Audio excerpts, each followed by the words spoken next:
It's time for episode 30 of The Crisis Show here on Google Hangouts and on YouTube. Now seen in 100 countries since the show's inception in June 2012. Good evening, my name is Rich Klein, president of Rich Klein Crisis Management, coming to you from New York.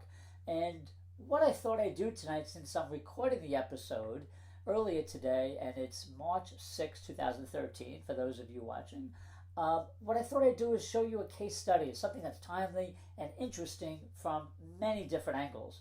The subject tonight is Taco Bell, which today launched its biggest product ever, its largest marketing campaign ever for its product called Doritos Locos Tacos. It's actually the Cool Ranch Doritos Locos Tacos. Try to say that 10 times. But they did come up with a hashtag for it, which I can't remember right now.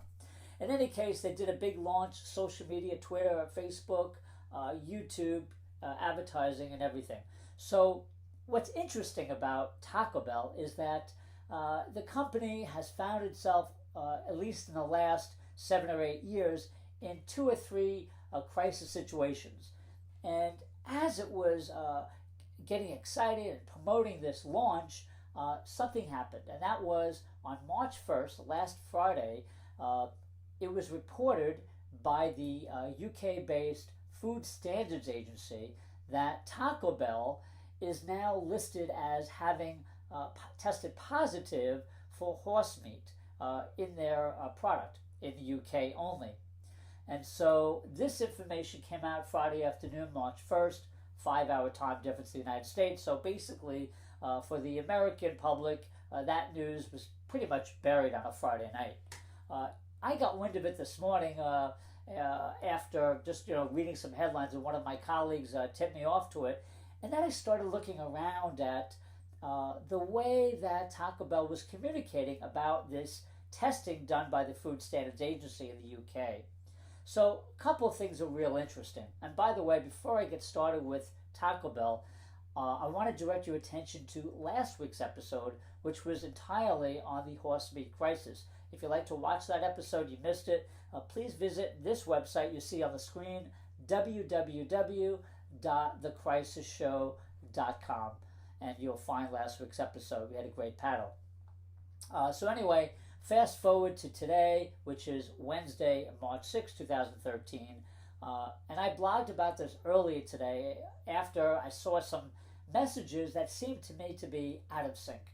So first of all, you had the news of this big launch, and that was happening late last night, March 5th at 6, and today is the actual official day. And they did run into some problems with this launch, which we'll talk about later. But let's focus for the moment on the horse meat issue and how Taco Bell communicated differently with its US audience and its UK audience. So as I blogged about here, I want to read you their statement from Friday, March 1st. And this went up on the Taco Bell website, which is www.tacobell.com. And here's their statement out of Irvine, California. Our domestic restaurants have not been and will not be impacted because we do not use any meat from Europe. We stand for quality and we use 100% premium beef. Like all beef in the United States, ours is USDA inspected and then passes our own 20 quality checkpoints. To learn more about our ingredients and food facts, please visit us at, and then they give a link to their food facts page, which is a great idea, by the way. So that was their post, basically on the US-based website, tacobell.com.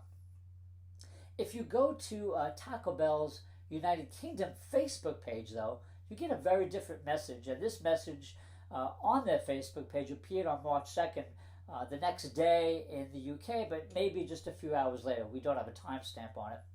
And let me read that to you as well. Thank you all for your comments and support over the last 24 hours. We want to apologize to all of our customers that this has happened. Food quality remains our highest priority, and we have tested and certified that all beef for sale in our restaurants meets the strict standards we demand. We'd also like to let you know that we'll be receiving new deliveries of beef by tomorrow for all of our Taco Bell UK restaurants. Now, let me just rehash some of the chronology here. Friday, March 1st, the UK's Food Standards Agency did their third round of tests on a wide range of meat in the United Kingdom and listed Taco Bell for the first time.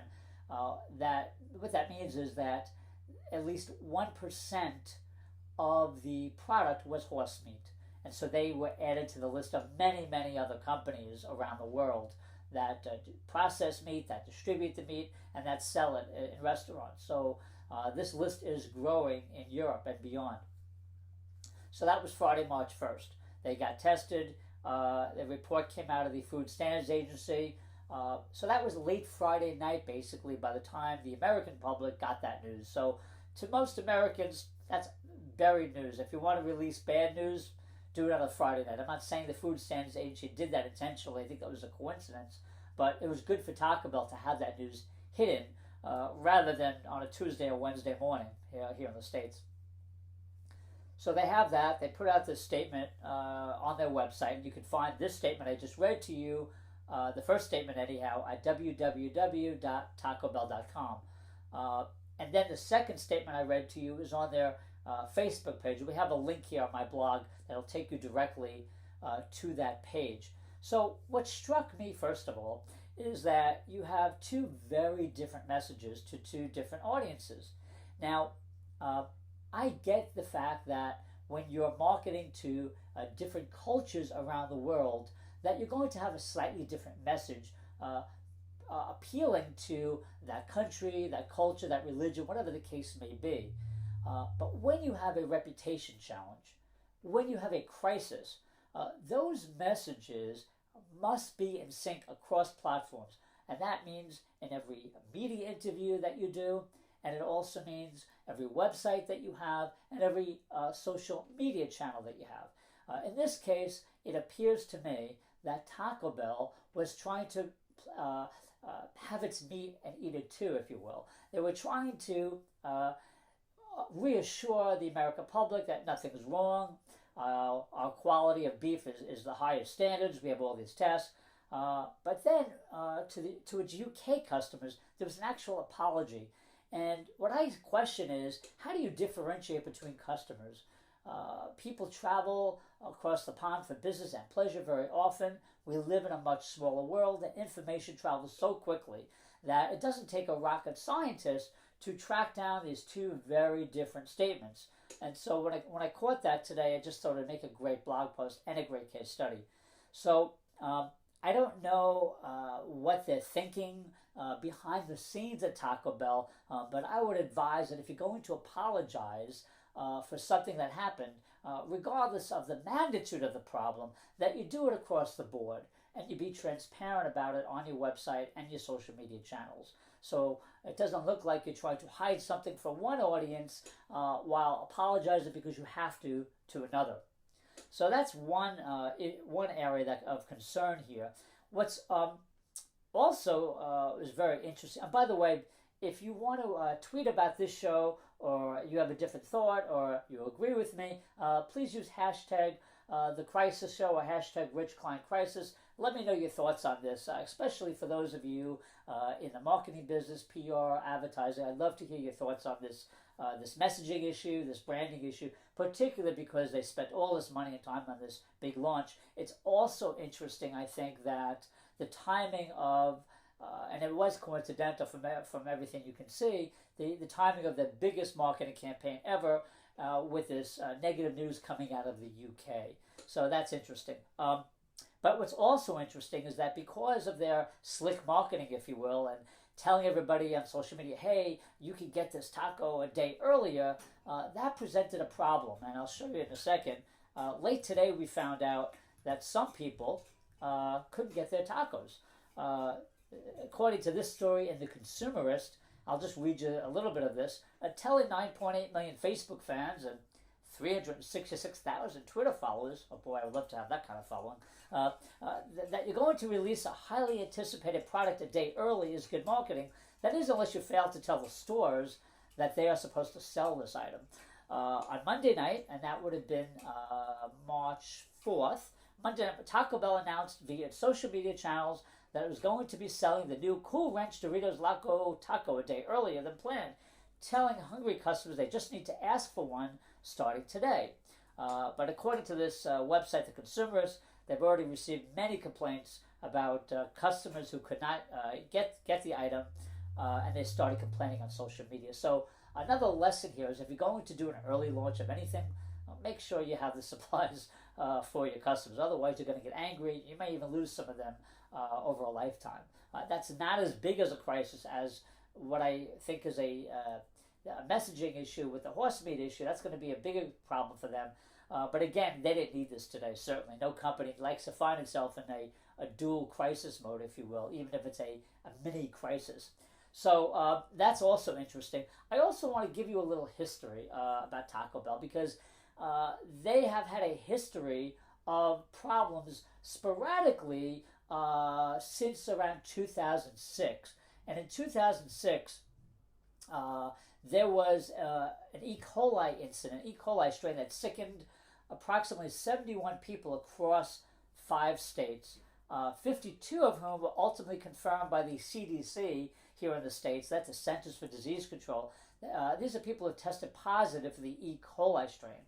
A total of 33 people in New Jersey, 22 in New York, where I'm from, 13 in Pennsylvania, 2 in Delaware, 1 in South Carolina fell ill, according to the CDC. So that was a big problem for them.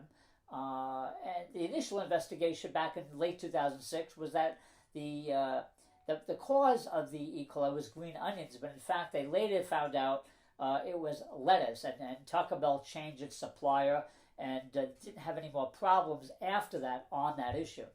So that was one crisis they had. So as if the E. coli crisis in 2006 wasn't enough, Taco Bell a few months later, in late February 2007, had another crisis it had to deal with. I'm going to roll the tape here and then we'll talk about it. We're talking to who work nearby say they couldn't believe the rodents crawling all around in plain sight. Oh my God! I just there's rat doo everywhere. Oh, that's just gross. Giant rats roam free on the floor of this popular fast food restaurant on 6th Avenue near West 3rd Street in the Village. Locals have been watching in disgust.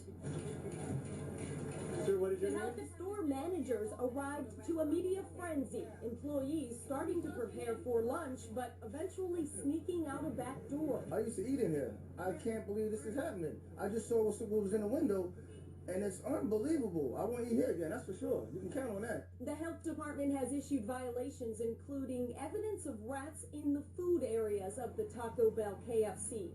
One former employee says workers don't wear gloves and that rats come into contact with food on a regular basis. Food, he says, that is then served to customers. I'm not eating here again. Locals say this area of 6th Avenue is notorious for rats, but it is unusual to see such a popular fast food place overrun with rodents. Health department officials saw the infestation on live TV and now say the store is closed indefinitely. At least a dozen news organizations are represented here. Everybody's here waiting because health officials are inside. They are meeting with managers. This restaurant has a history of violations in the past. It dates back to 2004. At this point, no word when or if this restaurant will reopen. Anne. My gosh, Lisa, it's just frightening to think they were open yesterday. Thank you so much. So there you have it. So you've had a series of crisis situations with Taco Bell over the years. You had the E. coli, you had this rat infestation in heavily populated New York City where all the national media is. So of course it got extra attention than it would have gotten elsewhere, but nonetheless, this was another black eye for the company.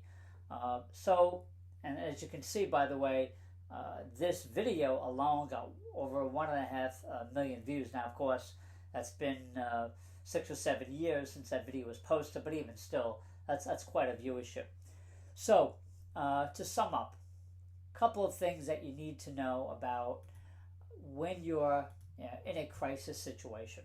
First of all, your messages have to be in sync across multiple platforms. Make sure your spokespeople are media trained and that they're all on the same page with the key messages that you want to get across. And if you have to say you're sorry or you're sorry for an incident, no matter what the situation, do it transparently, do it sincerely, and let people know you're working very hard to fix the problem. I think to Taco Bell's credit, at least with their message to the UK audience here, they did try to do that. They said that new things are being delivered, but we don't know if their meats are going to be retested. They need to give out a little bit more information about what actions they're taking beyond the fact that they're getting new deliveries. People want to know that the next shipment is safe, and then they need some kind of guarantee, particularly because Taco Bell was unaware of this prior issue. So, media training, messaging, real important. Communicating across social media channels and doing it in sync.